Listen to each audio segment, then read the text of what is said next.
వి gold trusted gold buyers మీరు తాకట్టు పెట్టిన బంగారాన్ని విడిపించి ఈ రోజు ఉన్న మార్కెట్ ధరకు కొనబడును.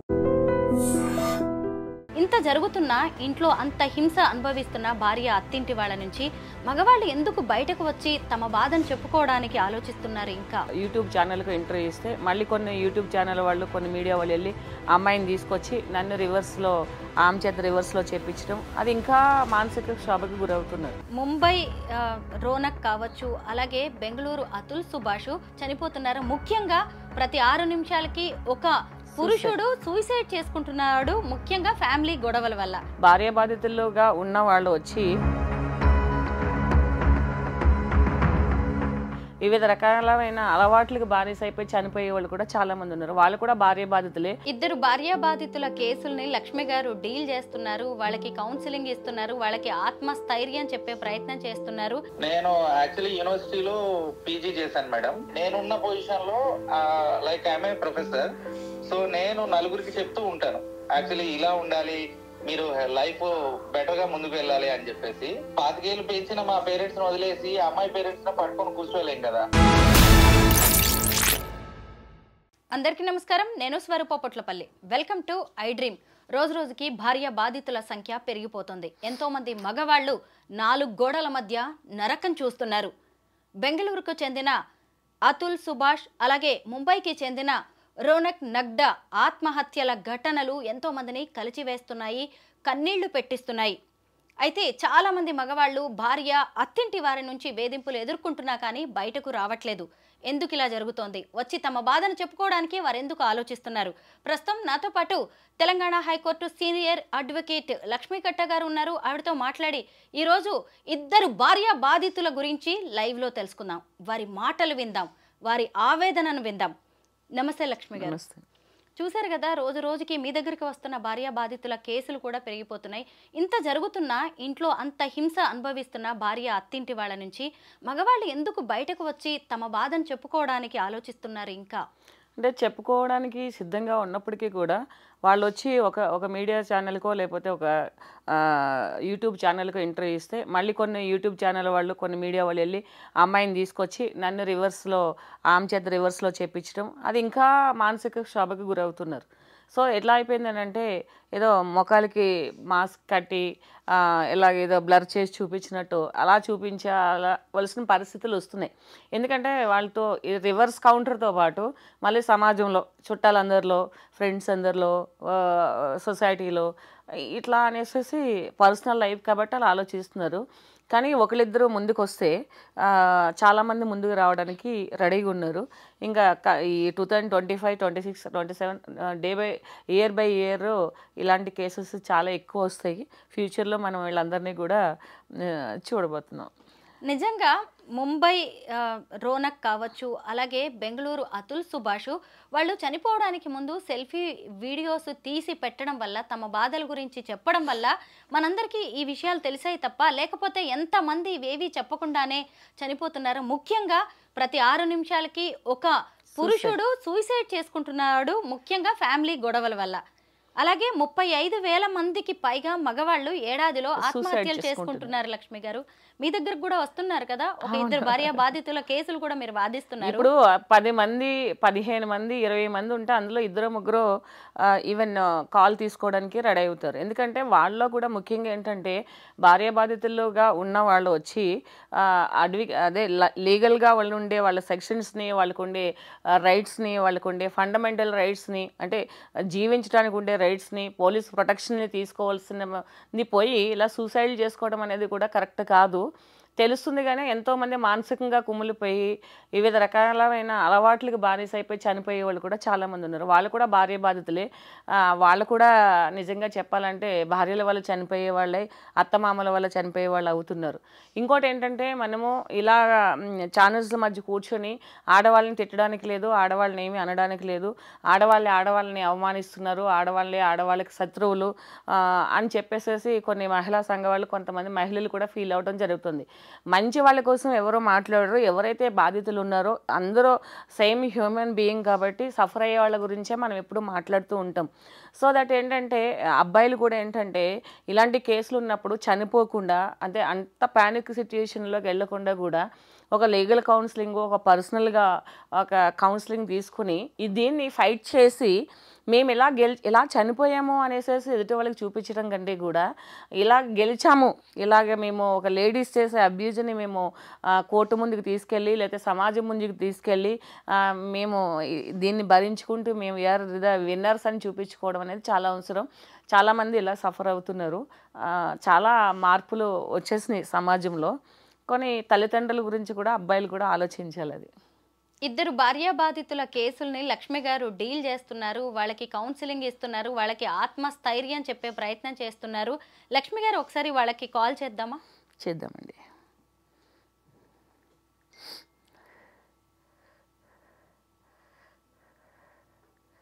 ఎందుకంటే నేను కౌన్సిలింగ్ చేసి వీళ్ళని ఒప్పించడం జరిగింది. హలో, ఒకసారి నేను ఐడ్రీమ్ భార్య బాధితుల గురించి మాట్లాడడం జరుగుతుంది. అసలు మీరు సూసైడ్ వరకు వెళ్ళడం జరిగింది కదా, అసలు ఎందుకు అలా వెళ్ళారు? భార్య నుంచి మీరు వాళ్ళ ఇన్లాస్ నుంచి మీరు నేమ్స్ చెప్పుకోకుండా ఎంత సఫర్ అవుతున్నారు? మీ క్వాలిఫికేషన్ ఏంటి? ఇంత క్వాలిఫికేషన్ పెట్టుకుని కూడా ఈరోజు జాబ్ లేకుండా ఉండడానికి పరిస్థితి ఏంటో ఒకసారి చెప్పండి. నేను యాక్చువల్లీ యూనివర్సిటీలో పీజీ చేశాను మేడం, పోస్ట్ గ్రాడ్యుయేట్. నేను యాక్చువల్లీ లైక్ ఏంటంటే నేనున్న పొజిషన్ లో like I'm a professor. So నేను నలుగురికి చెప్తూ ఉంటాను యాక్చువల్లీ ఇలా ఉండాలి, మీరు లైఫ్ బెటర్ గా ముందుకు వెళ్ళాలి అని చెప్పేసి. సో డే 1 నుంచి మ్యారేజ్ అయిన డే 1 నుంచి షీ స్టార్టెడ్ పోకింగ్ అనమాట. ఎట్లా అంటే మీ పేరెంట్స్ ని వదిలేసేయాలి, మా పేరెంట్స్ నే చూసుకోవాలి. ఓకే, తన పేరెంట్స్ ని కూడా చూసుకోవడంలో తప్పేం లేదు. అండ్ 25 ఏళ్ళు పెంచిన మా పేరెంట్స్ ని వదిలేసి అమ్మాయి పేరెంట్స్ ని పట్టుకొని కూర్చోలేం కదా. అండ్ ఈవెన్ ఏంటి అంటే ప్రతి చిన్నదానికి అనుమానం. మేము ఒక గౌరవమైన వృత్తిలో ఉండి మేము పిల్లల పట్ల అసభ్యంగా అయితే ప్రవర్తించాం కదా, మాకు క్లీన్ చిట్ ఉంటుంది. అంటే లైక్ జూనియర్ ప్రొఫెసర్ నుంచి సీనియర్ వరకు ఎదిగానా అంటే సో ఒక 10 years జర్నీలో ఎంతో మందిని పిల్లల్ని చూసుంటాను నేను. సో క్యారెక్టర్ ఎక్కడ తక్కువ ఉన్నా కానీ యూనివర్సిటీలో ఈజీగా బయటకు వచ్చేస్తాం మనం. అట్లాంటిది డే 1 నుంచి తను ఏంటంటే షీ స్టార్టెడ్ పోకింగ్ లైక్ ఎలా అంటే నువ్వు వాళ్ళతో తిరగొద్దు, వీళ్ళతో మాట్లాడద్దు, నేను ఫ్రెండ్స్ తో తిరగకూడదు, ఈవెన్ మా పేరెంట్స్ తో మాట్లాడకూడదు, మా బ్రదర్ తో మాట్లాడకూడదు, మా సిస్టర్స్ తో మాట్లాడకూడదు, కేవలం అమ్మాయితోనే ప్రపంచంలో మెలగాలన్నమాట.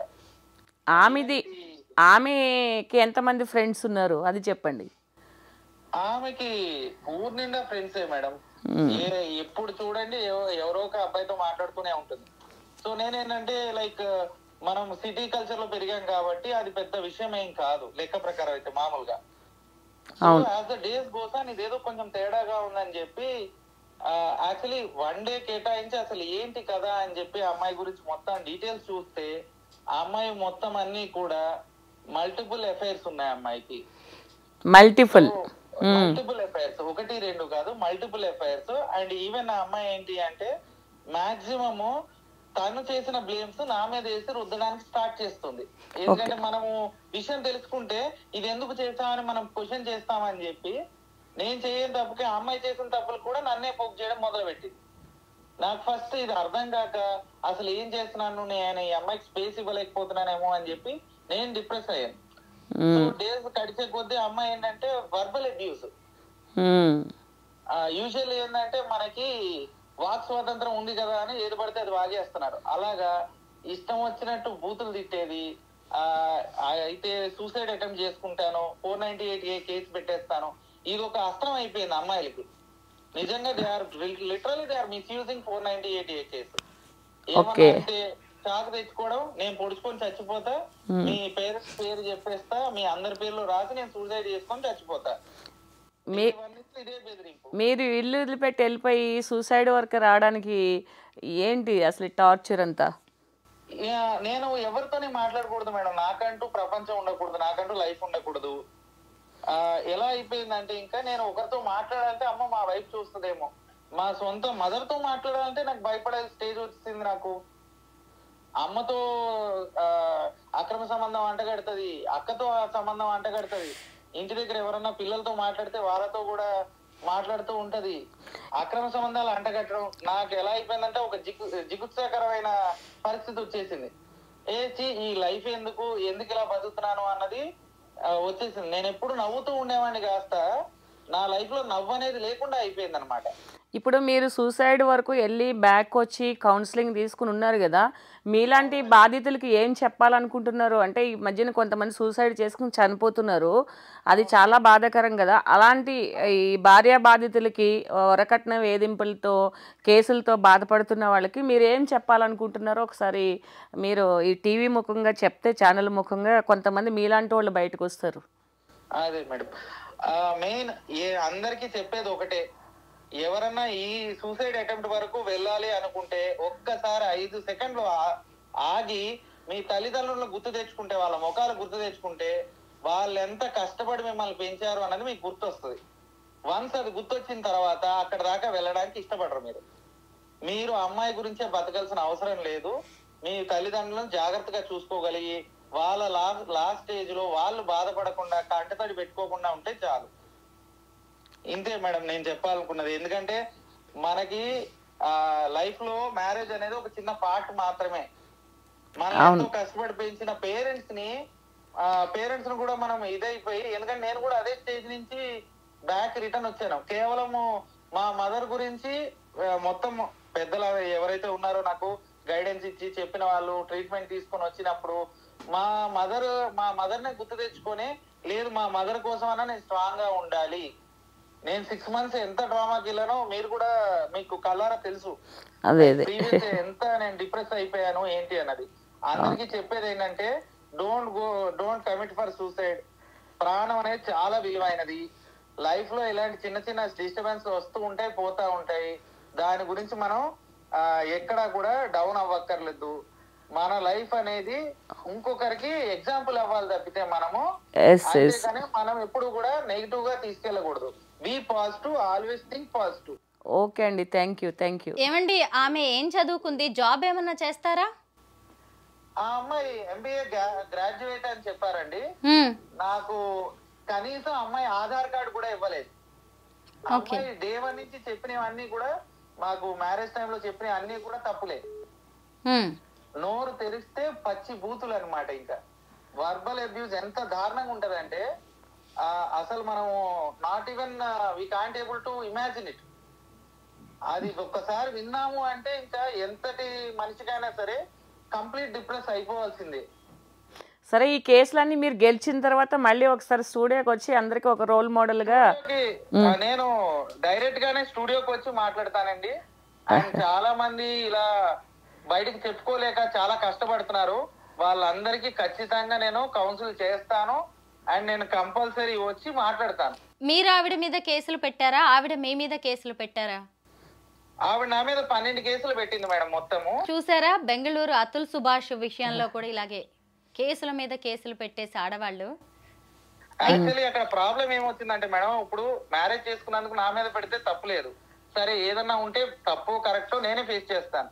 మా పేరెంట్స్ ని ఇంకా ఈ సిస్టర్స్ ని వాళ్ళ మీద కేసులు పెట్టేసరికి బావగారులు వాళ్ళతో గొడవలు ఇవన్నీ ఏమైపోతాయంటే ఒక మ్యారేజ్ చేయడం వల్ల ఇంట్లో వాళ్ళందరికీ పెద్ద హెడేక్ అయిపోయి వాళ్ళకి నేను ఫేస్ చూపించలేకపోతున్నాను. దట్స్ వాట్ ఐ స్టార్టింగ్ లో నేను ఫేస్ చేసింది అదే. ఇప్పుడు డివోర్స్ కి అప్లై చేశారా అండి? ఆమె ఇవ్వడానికి రెడీగా ఉందా మరి? ఆ అమ్మాయి డబ్బులు డిమాండ్ చేస్తుందండి. All she needs amount. ఎంత కావాలంట? డబ్బుల కోసమే ఇంత దిగజారాల్సిన అవసరం లేదు కదా. నిజమే. In fact if she needs amount day 1 చెప్పేస్తే ఆ రోజే ఆ డబ్బులు ఆవిడ ముఖాన్ని కొట్టేసేవాడిని. నాకు ఇంత మెంటల్ టార్చరు, మా పేరెంట్స్ వీళ్ళందరికీ ఇంత టెన్షన్, ఇంత హెడ్ ఏక్, ఇంత బాధలు ఉండేవి కాదు. మ్యారేజ్ అయ్యి ఎన్ని ఇయర్స్ అయిందండి? ఈ ఫిబ్రవరికి 1 year అవుతుంది మేడం. మ్యారేజ్ అయిన 2 months కి నరకం కనిపించింది నాకు. 1 year కూడా కాలేదు. పోన్లేండి, మీరైతే ధైర్యంగా ఉన్నారు. సూసైడ్ వరకు కూడా వెళ్ళి వెనక్కి వచ్చారు, స్ట్రాంగ్ గా నిలబడ్డారు. చాలండి, ఇంకా చాలా లైఫ్ ఉంది. మీరు అన్నది కూడా కరెక్టే. మ్యారేజ్ అనేది జస్ట్ ఒక పార్ట్ మాత్రమే లైఫ్ లో. ఎస్, థ్యాంక్ యూ అండి. Okay, thank you so much. Okay madam. ఇంకొక కాల్ తీసుకుందాం. అంటే ఆయన ఒక కాలేజీలో యూనివర్సిటీలో ప్రొఫెసర్. ఆయన చూడండి, ఆయనకి పెళ్ళై ఏడాది కాకముందే 2 months ఎంత టార్చరా అసలు. 2 monthsకే ఏడాది తిరిగేసరికి విడాకులకి అప్లై చేయాల్సిన పరిస్థితి వచ్చింది. పోన్లేండి ధైర్యంగా బయటకు వచ్చి. హలో మేడం చెప్పండి మేడం. ఇది మొన్న ఎవరు కొట్టారు కదా మిమ్మల్ని, నేను స్టూడియోలో ఉన్నా. ఈ భార్య బాధితుల గురించి ఒక చూస్తున్నాము. మీరు కౌన్సిలింగ్ అటెండ్ కాలేదు పోలీస్ స్టేషన్లని, మీ భార్య అత్తగారు వచ్చి అత్తగారు వచ్చి నన్ను కొట్టారు మేడం. కౌన్సిలింగ్ అటెండ్ కావాలని చెప్పి వాళ్ళు వచ్చి నన్ను కొట్టారు. ఏంటి ప్రాబ్లం అసలు మీ భార్య తోటి? ఎన్ని పోలీస్ స్టేషన్లో కంప్లైంట్ ఇచ్చింది మీ మీద? 4 పోలీస్ స్టేషన్ కంప్లైంట్ ఇచ్చింది మేడం. గట్టిగా చెప్పండి. 4 పోలీస్ స్టేషన్లో కంప్లైంట్ ఇచ్చింది. అసలు మీ మ్యారేజ్ ఎప్పుడైందండి? ఎప్పటి నుంచి మీ మధ్య గొడవలు మొదలయ్యాయి? మేడం నా మ్యారేజ్ 2018లో అయింది మేడం. 2018లో అయింది మ్యారేజ్. మ్యారేజ్ అయిన 3 months నుంచి గొడవలు స్టార్ట్ అయినాయి మేడం ఇంట్లో. వాళ్ళకి ఏంటంటే ఇల్లరికం వెళ్ళాలి మేడం. వాళ్ళు చెప్పినట్టు వినాలి, మా అత్త చెప్పినట్టు వినాలి. మధ్యలో కూడా వాళ్ళ ఇంటికి గొడవలు అయితే వాళ్ళ ఇంటికి వెళ్ళిపోయింది, అక్కడ ఉంది. మళ్ళీ పెద్ద మనుషులు మాట్లాడి మళ్ళీ ఇంటికి పంపించారు. మళ్ళీ పంపించిన తర్వాత సరే నేను ఎవ్రీథింగ్ ఏది గొడవ చేసినా నేను కాంప్రమైజ్ అయిపోయి వచ్చినాను. సపరేట్ ఉండమని చెప్పారు. అలా కూడా నేను కొన్ని మంది నేను సపరేట్ ఉన్నాను, రెంట్కు నన్ను సపరేట్ వెళ్ళి. నేను ఒక్కనే మేడం, మా మమ్మీ వాళ్ళు చూసుకోవాల్సింది నేను ఒక్కనే. ఇంకా ఒకే ఒక కొడుకు కదా మీరు? నేను ఒక్కనే మేడం. నేను అన్న వాళ్ళు చెల్లి ఉంది, చెల్లికి మ్యారేజ్ అయిపోయింది మేడం. ఇప్పుడు చెల్లి మీద కూడా కేసు పెట్టారు. ఇప్పుడు మన పోలీస్ స్టేషన్ లో నా పైన, మా మమ్మీ పైన, మా డాడీ పైన, మా చెల్లి పైన కేసు పెట్టారు. కేసు పెట్టే ముందు వచ్చి ఏం చేశారు? ఏంటంటే వాళ్ళకి ఆస్తి మొత్తం ఇస్తే వాళ్ళు డైవర్స్ చేయడానికి రెడీగా ఉన్నారు. వాళ్ళకి ఆస్తి కావాలంట, నేను ముఖ్యంగా అంటే ఆస్తి ముఖ్యం అంట. ఇంట్లోకి వచ్చి వాళ్ళ మమ్మీ, వాళ్ళ డాడీ, వాళ్ళ తమ్ముడు, ఇంకా వాళ్ళ మామయ్య కూడా వచ్చాడు. వచ్చి కొట్టారు. నాకు ఫ్రాక్చర్ అయింది. అది నేను చూపిస్తే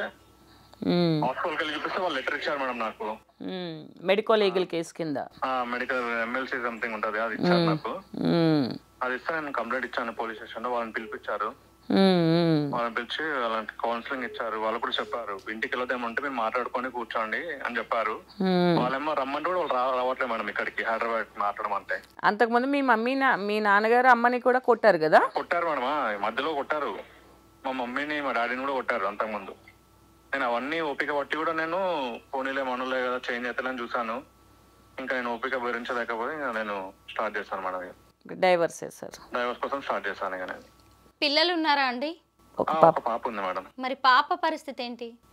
పాప నాకు ఇస్తే నేను చూసుకుంటాను మేడం. నేను పాప 3.5 మేడం. ఆమె ఏంటంటే ఓన్లీ వాళ్ళ ఫ్యామిలీ తరఫున ఆలోచిస్తాను మేడం. ఇక్కడ మమ్మీ డాడీని చూడదు. వీళ్ళు ఊర్లో ఉంటారు మేడం, మమ్మీ డాడీ కూడా. అప్పుడప్పుడు హైదరాబాద్ కి వచ్చినా కూడా మా దగ్గర ఉన్నా కూడా 1 day 2 day కంటే ఎక్కువ ఉండదు. అంతే మేము చూసుకోదు మేడం వాళ్ళని. సరిగా భోజనం పెట్టదు, ఏం పెట్టదు. మళ్ళీ వీళ్ళ మమ్మీ డాడీ అయితే డైలీ వస్తాం మేడం ఇంటికి. వాళ్ళ తరఫున అయితే వాళ్ళ డాడీ మమ్మీ నేను జాబ్కి వెళ్ళిపోయి వాళ్ళు వచ్చేస్తారు ఇక మా ఇంటికి. ఇక సరే అండి. మీరేం జాబ్ చేస్తుంటారండి? గ్రాడ్యుయేట్. భోజనం పెట్టారు మేడం, అసలు ఇంట్లో వంట కూడా చేయదు. భోజనం కూడా పెట్టదు. భోజనం కూడా వంట చేయదు, ఏం లేదు. నేను మార్నింగ్ పేపర్ ఇస్తాను, మిల్క్ ఇస్తాను మేడం. నేను జాబ్కి వెళ్ళి వస్తాను. గ్రాడ్యుయేట్, మళ్ళీ పాలు వేసి ఇంటింటికి, మళ్ళీ పేపర్ వేసి బీకామ్ కంప్యూటర్స్, మళ్ళీ జాబ్కి 9 o'clockకి. ఫ్యామిలీ కోసమే కదా అంత సంపాదించేది. మళ్ళీ వీళ్ళు ముగ్గురు మధ్యన ఎవరు కూడా ఉండరు, పేరెంట్స్ కూడా ఊర్లోనే ఉంటారు. ఇప్పుడు ఆమె ఓకేనా అండి డివోర్స్ ఇవ్వడానికి? ఆస్తి అంత ఇస్తే, ఆస్తి ఇస్తే ఈయనకి రెడీగా ఉన్నారు మేడం వాళ్ళు. వాళ్ళకి ఆస్తి కావాలి. వాళ్ళ మమ్మీ డైరెక్ట్ నాతో అన్నారు, నేను నిన్ను చూసి చేసుకోలేదు, నీకున్న ఆస్తిని చూసే చేసుకున్నాను అన్నారు. మరి ఇప్పుడు ఏంటండి, ఇంకా డివోర్స్ తీసుకొని ఇక ఆమె నుంచి వేరుపడి ఇక కొత్త జీవితాన్ని ప్రారంభిద్దాం అనుకుంటున్నారా? మేడం కొత్త జీవితం అది కాదు మేడం. నేను ఎందుకంటే చూసుకోవాల్సిన మమ్మీ డాడీ 50 years ప్లస్ ఉంటారు మేడం. వాళ్ళని చూసుకోవాల్సింది నేనే కదా మేడం. నిజమే. ఈ శైలి అంటే కారణం వాళ్ళ వల్లనే కదా నేను ఉన్నా అంటే. వాళ్ళని దూరం పెట్టిన ఎట్లా ఉంటాను మేడం? నిజమే. ఇవ మంచిగా ఉన్నప్పుడే చూడట్లేదు. అది వాళ్ళ ఏజ్ అయిపోయినాక ఎవరు చూస్తారు మేడం వాళ్ళని? అది కరెక్టేనండి. మీరు ఇప్పటికైనా మంచి నిర్ణయం తీసుకున్నారు. స్ట్రాంగ్ వీళ్ళంతా ఏంటంటే వచ్చి స్ట్రాంగ్ అయ్యి కౌన్సిలింగ్ తీసుకుని నా దగ్గర కౌన్సిలింగ్ కూడా తీసుకొని వీళ్ళు కొంచెం మూవ్ అయ్యి ముందుకి అంతా పోలీస్ కేసు అంటే భయపడే అబ్బాయి పోలీసులు కాల్ చేస్తే సరే చూద్దాంలే. చాలా పోలీసులు కాల్ చేస్తే మేడమే సపోర్ట్ చేస్తారు మేడం నాకు. అవును 4-5 పోలీస్ స్టేషన్లో కంప్లైంట్ ఇస్తే మనిషి ఒక ప్యానిక్ ఎలా అయిపోతారు అసలు పోలీస్ నుంచి కాల్ వస్తే. ఒక ఏమని కంప్లైంట్ ఇచ్చింది ఇంతకీ మీ మీద? ఆమె చేస్తున్న అలిగేషన్స్ ఏంటి? అలిగేషన్ అంటే నాకు వేరే వాళ్ళతో సంబంధం ఉంది, నేను వేరే వాళ్ళతో తిరుగుతున్నా, ఇది మేడం. కట్టం కోసం ఏది ఇస్తున్నాడు, డబ్బుల కోసం. నేను ఇంకోటి జాబ్ చేస్తాను మేడం. యాక్చువల్ ఏంటంటే నేను ఇంతకు ముందు ఇన్ఫోస్ లో కాంట్రాక్ట్ బేస్ కింద చేస్తున్నాయి. ఈమె టార్చర్ ఇప్పుడు ఆఫీస్ లో లేట్ అయితే కదా మేడం, లేట్ అయితే ఇక టార్చర్ ఇక ఇంటికి రాక లొల్లిగా ఏదో ఒకటి అనడం, ఇక లొల్లి చేయడం ఇంట్లోకి రాగానే. ఇక మనకు నేను మార్నింగ్ 4 o'clock 4:30 5 o'clock లేస్తాను మేడం. నేను వెళ్ళేసి జాబ్కి వెళ్ళేసి నైట్ వచ్చేవారికి 7 పోచారం గట్కేసారి వేస్తాను మేడం జాబ్. అది రిజైన్, అది ఈమె టార్చర్ లో రిజైన్ చేసాను మేడం. నేను జనవరిలో రిజైన్ చేస్తాను, లాస్ట్ ఇయర్ జనవరి. ఓకే. దాని తర్వాత ఇక ఖాళీ ఉండడం ఎందుకని చెప్పి ఇక ఒక పార్ట్ టైం జాబ్ దొరికింది మేడం ఇంటి దగ్గరనే. ఈవినింగ్ 4 to 8 చిన్నపిల్లలది గేమ్ జోన్ ఉంటుంది మేడం, పిల్లలు ఆడుకునేది. అయితే అక్కడ నేను ఈవినింగ్ 4 మార్నింగ్ పేపర్ వేసి పాలేసేసి ఇక ఇంట్లో ఉండేసి సాయంత్రం వెళ్తుండే అక్కడికి. నేను వెళ్ళేసి అక్కడ జాబ్ చేస్తుండే. అది నేను పెట్టుకున్నా, బిజినెస్ నేను పెట్టుకుని వేరే వాళ్ళని వర్క్ నేను పెట్టుకున్నా అంట. ఇలా అలిగేషన్స్ మొత్తం ఇక్కడ మా ఏరియాలో ఉన్న మొత్తం ఇలా చెప్పడం వాళ్ళందరికి. వాళ్ళు ఎంక్వైరీ కూడా వేసుకోరు వాళ్ళు, అది నా దగ్గర తెలిసింది వాళ్ళకి. డబ్బు కావాలి, అలిగేషన్ పెట్టాలి ఇక అబ్బాయి పైన. అలా వాళ్ళు ఏం చేస్తారు, వాళ్ళకి తెలిసిన వాళ్ళకి మీ గొడవలు మా పైన రుద్దుతారు అని చెప్పి వాళ్ళని తీసేస్తారు జాబ్ నుంచి వాళ్ళకి. అవును సరే స్ట్రాంగ్ గా ఉండండి. అదంతా మీలాంటి వాళ్ళు చాలా మంది ఉన్నారు. అంటే ఇది తెలియాలి ఎంతమంది సఫర్ అవుతున్నారో సొసైటీకి అని కాల్స్ తీసుకోవడం జరిగింది. థ్యాంక్ యూ అమ్మా. భార్యా బాధితులకు రక్షణ కల్పించడానికి మన భారతీయ న్యాయ సంహితలో కూడా చట్టాలు ఉన్నాయి కదా లక్ష్మి గారు. అయితే ఆ చట్టాల గురించి చాలా మందికి అవేర్నెస్ ఉండట్లేదు. ఎందుకంటే ఆడవాళ్ళు భార్యలకి గనక ఏదైనా ఇబ్బంది వచ్చింది అత్తింటి నుంచి అంటే వెంటనే 498A పెట్టేస్తున్నారు. సెక్షన్స్ ఉన్నాయి. అంటే మగవాళ్ళు కూడా భార్య మీద దేంటి డొమెస్టిక్ వైలెన్స్ వేయొచ్చు అన్నారు. ఇప్పటి వరకు మీరు ఇండియాలో అబ్జర్వ్ చేస్తే మేబీ ఒక కేసు కూడా ఉండదు. ఎందుకంటే కోర్టు తొందరగా యాక్సెప్ట్ చేయదు, పోలీసు వాళ్ళు తొందరగా యాక్షన్ తీసుకోరు. ఏ సెక్షన్స్ అయితే 120B అలాంటి సెక్షన్స్ అన్నీ ఉన్నాయి. ఇప్పుడు ఇప్పుడు కొత్తగా వచ్చిన న్యాయ సంహిత యాక్ట్లో కూడా వచ్చినాయి. సో ముందు కూడా ఉన్నాయి. ఏదేనంటే ఇప్పుడు కొట్టింది భార్య, అదే సెక్షన్ భర్తకు కూడా భార్యకు కూడా వర్తిస్తుంది అది ఇంజురీ అయితే కనుక. సో అలా వెళ్తే నువ్వు భార్య కొట్టిందని వచ్చావా, నీకు సిగ్గులేదా, భార్యను కంట్రోల్ చేసుకోలేదా అంటారు. అంటే సిస్టంలో ఉన్న లోపాలను కూడా ఆడవాళ్ళు అడ్వాంటేజ్గా తీసుకుంటున్నారు. నిజమే. ఇప్పుడు 498A ఒక మహిళ పెట్టింది అనుకోండి, ఒక భార్య పెట్టింది అనుకోండి, ఆమె పెట్టింది తప్పుడు కేసు అని రుజువైతే కూడా ఆమె మీద కూడా యాక్షన్ తీసుకోవచ్చు. తర్వాత ఫైన్ కూడా ఉంది, 15,000 ఫైన్ వేయొచ్చు. ఆమె 498 కనుక ఫాల్స్ కేసు కింద పెడితే కనుక, ఫాల్స్ కనుక ప్రూవ్ అయితే కనుక, ఎవిడెన్స్ కూడా ఏదైనా ఫాల్స్ ఎవిడెన్స్ ఇస్తే కనుక ఆమె కోర్టుకు కూడా సుమోటోకు కూడా కేసు తీసుకుని ఫైన్ వేయొచ్చు. తర్వాత వీళ్ళు అది తెలిసిపోయిన తర్వాత డిఫమేషన్ వేయొచ్చు. తర్వాత ఇలాగా ఇబ్బంది పెట్టింది మమ్మల్ని ఇంత అనేసి కూడా కేసు పెట్టొచ్చు. సో దట్ ఆ ప్రాపర్ ఇన్వెస్టిగేషన్ ఎక్కడైతుంది అంతవరకు జనాలకి ఎంతో ఓపిక ఉంటుంది. ఈ 4-5 కేసులు వేసి మధ్యలోనే సెటిల్మెంట్ చేసుకుని అప్పు చేసో లోన్లు తీసుకునో ఇల్లులమ్మో ఆస్తులమ్మో బంగారాలమ్మో అమ్మాయికి డబ్బులు ఇచ్చేసి సెటిల్మెంట్ చేసుకుని బయటకు వస్తున్నారు. సో దట్ ఏంటంటే అంతవరకు చట్టాల మీద పూర్తిగా అవగాహన లేదు, తెలుసుకోవాలనే ప్రయత్నంలో కూడా విఫలం అవుతున్నారు. చెప్పేవాళ్ళం కూడా విఫలం అవుతున్నామే అనుకోవాలి. ఎందుకంటే ఎదుటి మనిషికి సరిగా కన్వే చేయలేకపోతున్నాము, వాళ్ళ బాధని మనం అంటే వాళ్ళకు ఉండే అపోహలను తొలగించలేకపోతున్నామంటే ఇంకా వివరంగా చెప్పేంత స్కోపు. ఎందుకంటే ఎలా అయితే